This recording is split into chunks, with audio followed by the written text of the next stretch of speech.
come up with a succession plan, and Khamenei's son has been named as the supreme leader of Iran. All right, we also have Ophir Dayan, former IDF spokesperson, also joining us on the broadcast. Thank you for joining us. If you can tell us about the situation currently in Israel, because there are clear indications coming in from the United States that this is going to be a long-drawn war, that it is going to go well beyond the expected few weeks. Yeah, exactly. So President Trump hinted a few days ago that it might take longer, but I want to address the video that is now shown on your screens. This shows exactly the mission of this operation, of the Lion's Roar operation.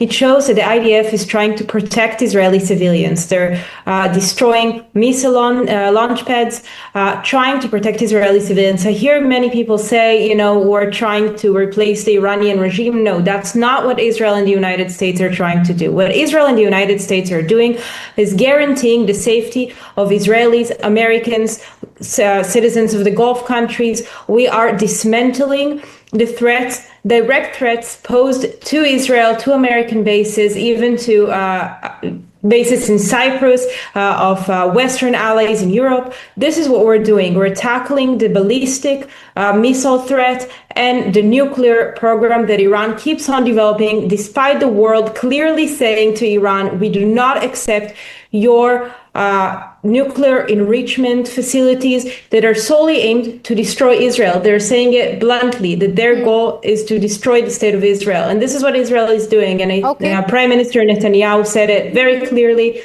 that only the Iranian people can decide who rules them. And we are just trying to make the conditions the safest for them to decide. Okay, I want to ask you about the threshold for the ground offensive, because it's also a multi-pronged attack that is coming in from Israel, including ground invasion that we've seen in South Lebanon as well. Is Israel now prepared to ensure that all the proxies of Iran are also decimated completely? Is that the plan of Iran, to decimate not just the leadership within Iran, but also the proxies? Israel has one work plan to ensure that Israeli civilians can sleep at peace. I live in Haifa, in northern Israel, and we are attacked from two fronts, from both Iran and Hezbollah in Lebanon. I expect my government, and which is doing at the moment, to dismantle a threat. I last night sat at the bomb shelter for more than an hour because Hezbollah decided to launch rockets into my city in northern Israel, which is one of the biggest cities in Israel, putting hundreds of thousands of Israeli civilians into bomb shelters. So yes, I am sure that you would also expect India to protect you. And if there's any imminent threat, and we both know that some Indians on borders do face imminent threats from neighboring countries, I do expect my government, as you expect from yours, to do everything in its power to protect me. Unfortunately, as much as the Lebanese government tried, and I give them full credit, they did try to dismantle Hezbollah, but it's a raw terrorist organization, and they didn't manage to fully disarm Hezbollah, and that's where Israel comes in. And we see the Lebanese government, and I thank them for it. The head of the Lebanese government said, we do not allow Hezbollah to work in our territory, and they do that. So Israel has to intervene.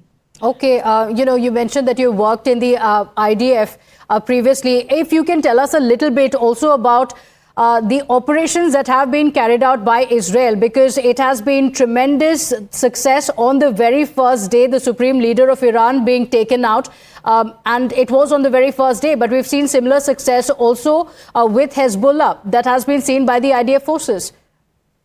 Yeah, I think something very unique about the IDF is the level of intelligence. The IDF secret is not vast munitions, it's the people that serve in the IDF. And I think that the people in Israel who serve in the IDF intelligence units, are really the top minds of our generations. And we see they are able to locate specific individuals with minimal casualties around them and target them. And the first days, as you mentioned, the supreme leader leader of Iran, as well as almost 40 other leaders who are directly responsible for the killing of Jews and others all across the world, were eliminated. And I am very proud of my army that they're able to do that. And I think, Sean Hannity said it on Fox News a few days ago in the interview with Prime Minister Benjamin Netanyahu. I think this is something that will be learned in military academies for decades to come. And I think that Israel is also willing to cooperate with its allies and help them achieve this level of intelligence. Okay, all right. In fact, every voice that we've spoken to from Israel has come out in strong support of the government's actions.